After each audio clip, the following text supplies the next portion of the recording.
Jadi kita tidak boleh niru-niru yang ada di TV seumpama. Walaupun di situ imamnya imam Masjidil Haram, ya.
وبالحاء علما وحياء وبالقاء خشوعا وخشية وبالدال دولة ودليلا وبالذال ذهنا وذكاء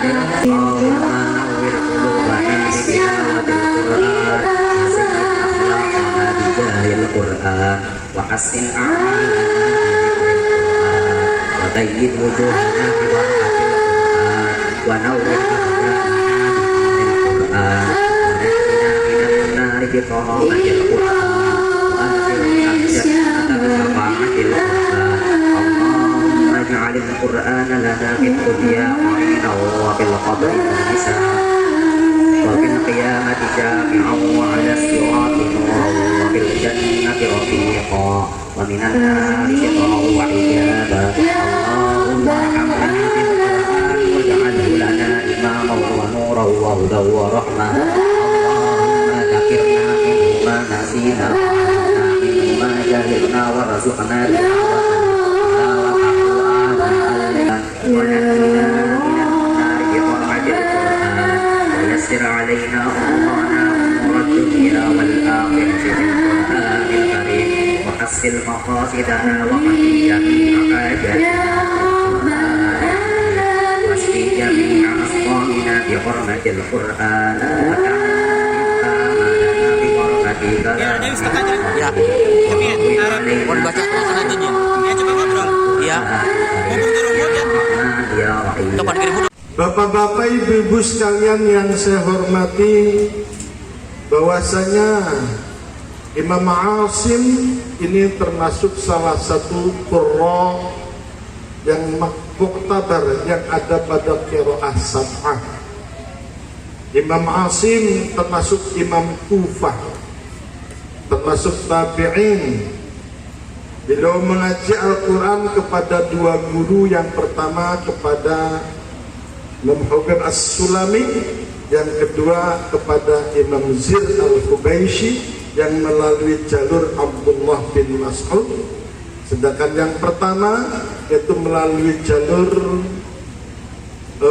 Sayyidina Ali karramallahu wajhah. Imam Asim mempunyai dua rawi.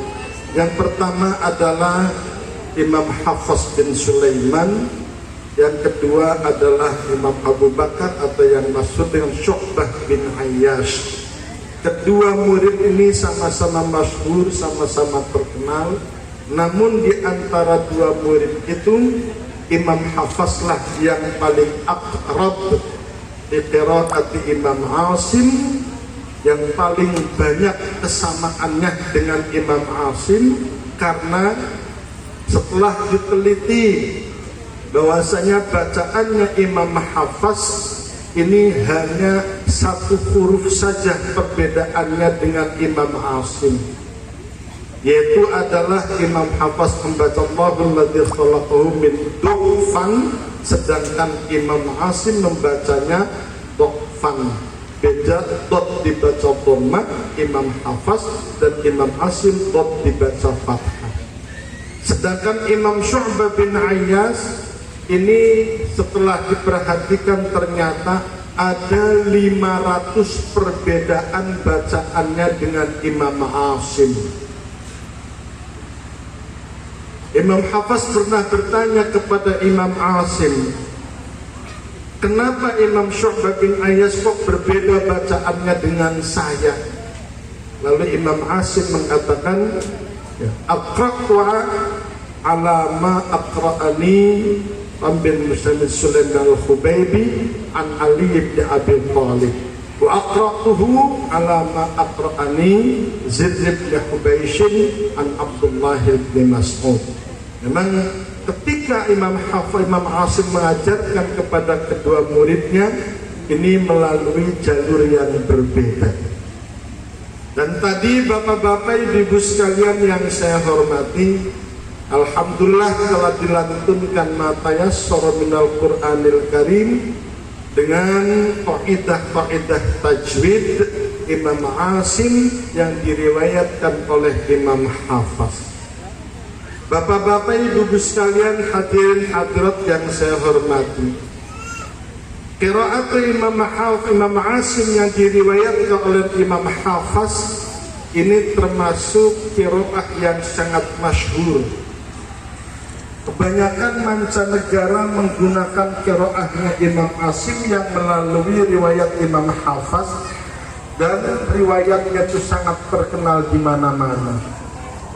Walaupun ada beberapa negara masih ada yang menggunakan qiraatnya Imam Warash, menggunakan qiraatnya Imam Ibnu Katsir ataupun yang lainnya, tapi mayoritas negara-negara Islam menggunakan riwayatnya Imam Hafaz. Karena memang riwayatnya Imam Hafaz bisa terkenal, bisa masyhur, bisa digunakan di mana-mana, karena diantaranya satu, ketika Allah Subhanahu wa Ta'ala menurunkan Al-Quran fi sab'ati akhrufin dengan sab'a qiraat, Allah tidak mewajibkan untuk menggunakan ketujuh qiraat tersebut, tapi malah faqra'u ma tayassara minal Qur'an, disuruh memilih, silakan membaca dengan qiraat yang paling mudah disesuaikan dengan lisan kita semuanya. Dan ternyata di antara qiraat sab'ah itu yang paling mudah itu adalah qiraatnya Imam Asim yang diriwayatkan oleh Imam Hafaz. Kita bisa lihat perbedaan-perbedaan antara imam-imam yang lain, di mana Imam Hamzah ini banyak mensakatkan kalimat ketika berhadapan dengan Hamzah. Kemudian imam lain juga banyak yang mendhammakan mim ketika mim itu berada pada dhamir jamak, baik itu yang ghaib ataupun yang mukhatab. Alaihimu, alaikumu. Kemudian juga Imam Warath selalu mengimalahkan kalimat-kalimat yang diakhiri oleh alif layyinah, seperti wadduha wal laili idza saja, dan juga ada yang melafadzkan lam bertasydid dengan bacaan yang berat seperti lafaz Allah, dan juga bacaan-bacaan yang sangat susah untuk diamalkan, diikutkan, diucapkan oleh kita semua. Tetapi kalau menurut riwayatnya Imam Hafaz ada beberapa ada sekalian, ini sakatnya juga terbatas, hanya ada 4 tempat saja saktahnya, dan itu pun beralasan. Tidak hanya mensaktahkan saja, tapi Imam Hafaz mempunyai teori sendiri berkaitan dengan saktah tersebut. Mensaktahkan kalimat dalam Al-Quran itu tujuannya adalah supaya qari yang membaca Al-Quran ini hatinya tidak beralih kepada lafaz lain, tidak beralih kepada makna yang lain ketika lafaz tersebut tidak disaktahkan.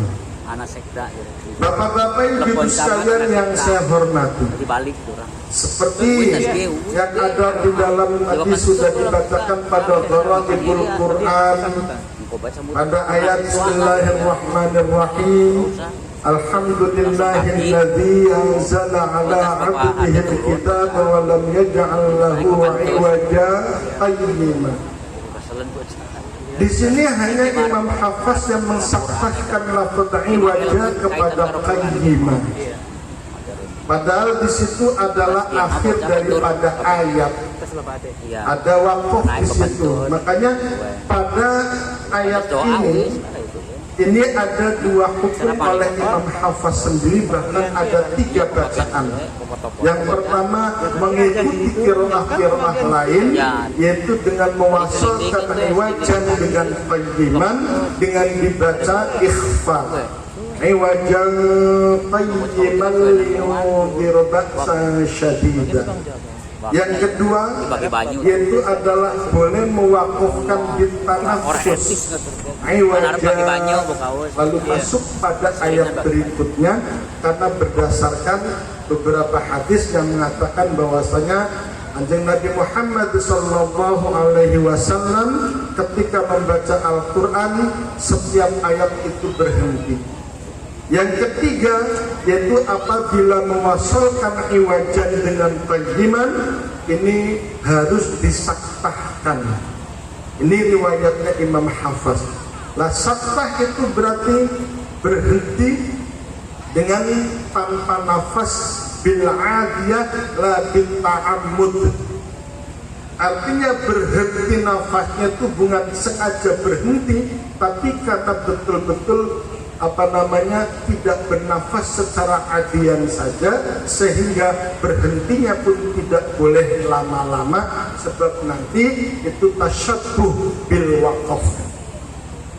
Tasyabbuh bil waqaf. Jadi berhentinya itu aqallu minal waqfi, lebih sedikit daripada waqaf, hanya untuk memisahkan saja antara lafaz iwaja dengan qayyimah.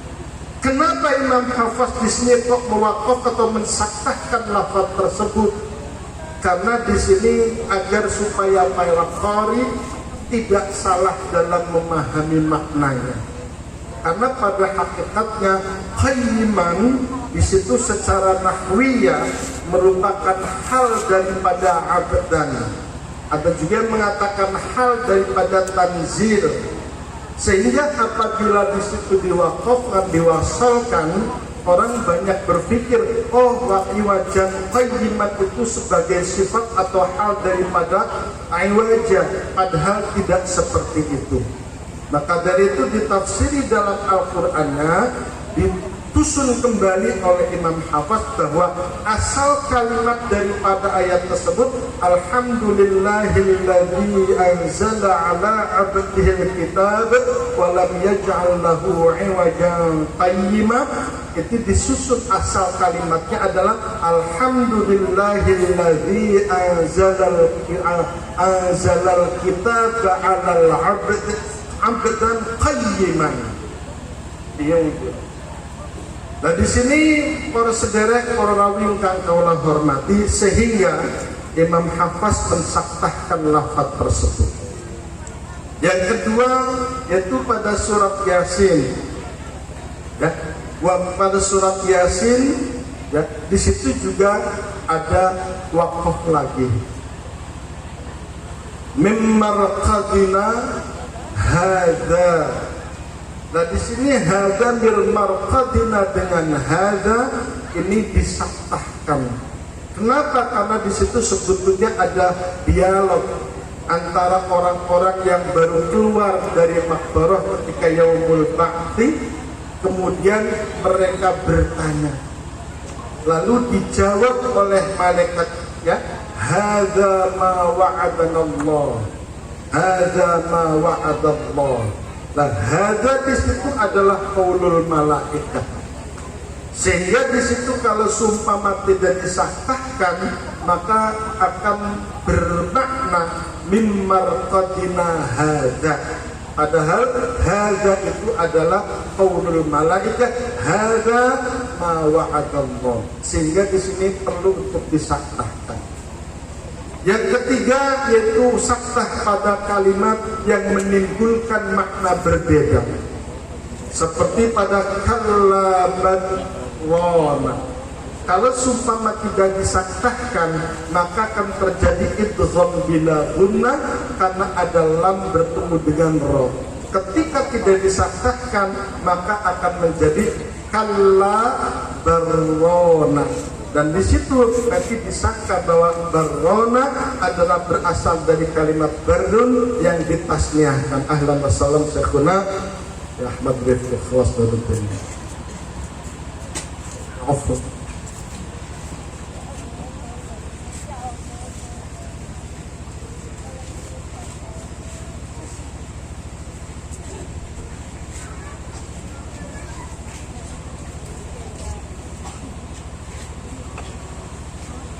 Hadirin hadirat bapak-bapak ibu sekalian yang saya hormati. Yang keempat yaitu adalah sakta yang digariskan oleh Imam Hafaz, tidak bernafas secara adian saja, sehingga berhentinya pun tidak boleh lama-lama, sebab nanti itu tasyabbuh bil waqaf. Tasyabbuh bil waqaf. Jadi berhentinya itu aqallu minal waqfi, lebih sedikit daripada waqaf, hanya untuk dia, yaitu apa? Tidak ada perbedaan antara mad wajib muttasil dengan mad jaiz munfasil, harus sama-sama tawassut, yaitu adalah 4 harokat semua. Jadi kita tidak boleh niru-niru yang ada di TV seumpama. Walaupun di situ imamnya imam Masjidil Haram, ya, ketika membaca pendek tabbat yada abi lahab atau ya ayyuhalladzina amanu, kita tidak boleh niru-niru. Kenapa? Karena dalam ijazah kita menggunakan thariqahnya Imam Asy-Syatibi yang memanjangkan 4 harokat minimal untuk mad wajib muttasil dengan mad jaiz munfasil, sehingga idza jaa nasrullah, kemudian Abbas yada abi lahab. Dengan demikian bapak-bapak sekalian, ibu sekalian yang saya hormati, qiraahnya, riwayatnya, dan juga thariqahnya ini semuanya maktub, tertulis di dalam syahadat tersebut.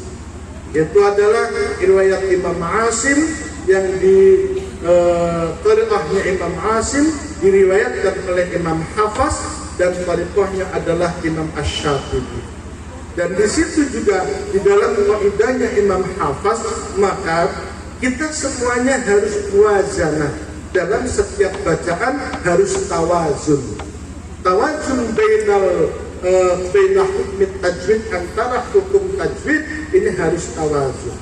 Seperti ketika menghadapi nurmati a'adartahum am lam tudirhum, itu hukumnya sama, alasannya sama, maka tidak boleh salah satunya lebih panjang, salah satunya lebih pendek. Tidak boleh a'adartahum am lam tudirhum la yu'minun, itu tidak boleh. Makanya di sini ada sekalian para santri yang saya hormati, ketika membaca Al-Quran ini na'tamid ketanggedan kepada mushaf, itu juga masih merupakan satu keharusan. Walaupun ada sekalian dalam mempelajarkan dengan bil ghaib, tapi itu hanya menghafalkannya saja. Ketika kita memulai menghafalkan, lihat dulu sebaik-baiknya bacaan-bacaan Al-Qur'annya, harokat akhir pada setiap ayatnya, maka nanti akan kita bisa membacanya dengan baik. Kalau kita tidak tahu huruf akhirnya, maka nanti pada tabbat yada abi lahab itu nanti akan sama saja. Tabbat yada abi lahab. Pada tabbat di situ tidak tahu, padahal yang ada pada tabbat itu adalah bertasydid, ya, sehingga di situ harus ada ditahan dulu karena ada 2 ba yang berhenti. Tabbat yada abi lahabin wa tabb, karena itu adalah kalimat fi'il madhi wa tabba.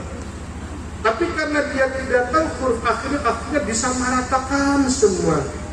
Tabbat yada abi lahabin wa tabb, ma aghna anhu maluhu wa ma kasab. Ya boleh, karena kasab itu baknya harokatnya fathah dan tidak bertasydid, sehingga ada bedanya. Di sini salah satu manfaat mengetahui harokat akhir pada setiap surah. Bapak-bapak ibu sekalian yang saya hormati, akan saya bacakan salah satu syahadah Quran